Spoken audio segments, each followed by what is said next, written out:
Hello and welcome to yet another video here on the YouTube channel Spelforeningen The Fellowship. My name is Andreas Norwegian Viking, and today we take a closer look at the Battle Company scenario of the High Ground. Now bear in mind that as with all scenarios in the Battle Company rule set, it is the way to choose scenarios is that the player with the lowest Battle Company rating is the one choosing the scenario. So if you have the lowest rating, choose a scenario that fits your force or indeed fits against your opponent's force, and that will make your game so much easier and make it more enjoyable, because the way it worked before is that you basically had the TO or something choose the scenario with which everyone played that round, and that could either go against you or go with you. But this way the underdog will always have a slight advantage in the actual scenario, although if you face up against a much better force, it will be difficult anyway, but it is a better solution than the other way around in my honest opinion. So the high ground, the area is dominated by a large strategically placed hill. From this vantage point, a shrewd commander may view enemy troop movements and easily fortify the position against any attackers. We must claim the hill at all costs. So the layout of the board is, as with almost every single Battle Company's board, a 4x4 foot table with a central hill in the middle of the board. The larger the better, it says here, so big hill if you have it.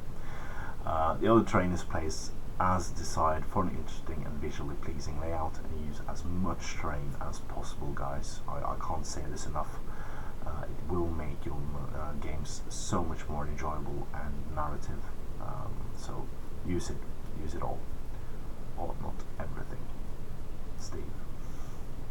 So starting positions, both players must divide the Battle Company as evenly as possible into groups, each led by one hero.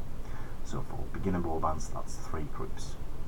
The player with a high Battle Company rating selects one half of the table to be his deployment zone. He then selects one of his heroes and accompanying warriors, if any, and rolls a d6.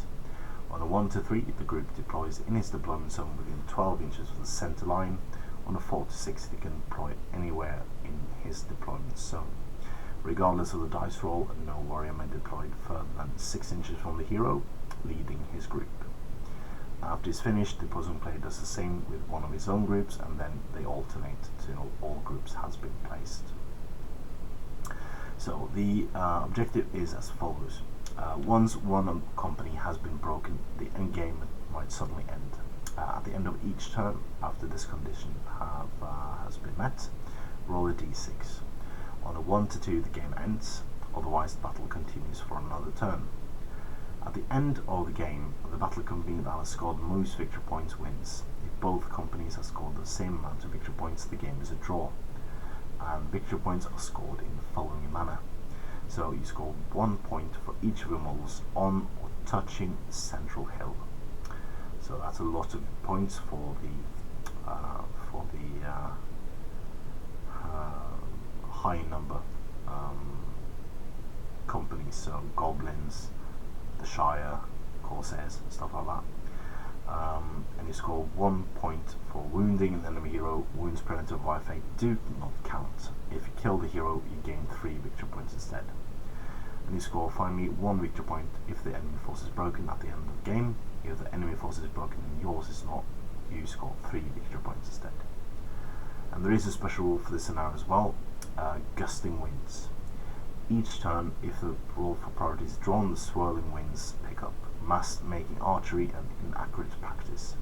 Until the end of the turn, shooting attacks cannot be made at all.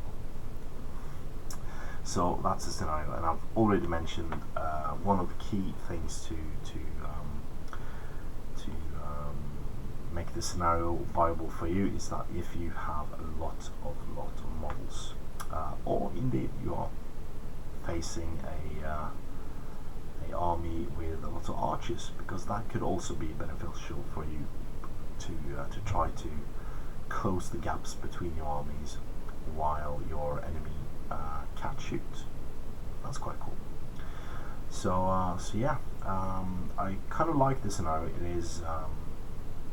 It is featured for Horde army. It's a good thing for Horde battle company to choose. But then again, there is some that doesn't benefit Hordes, and there are some who are.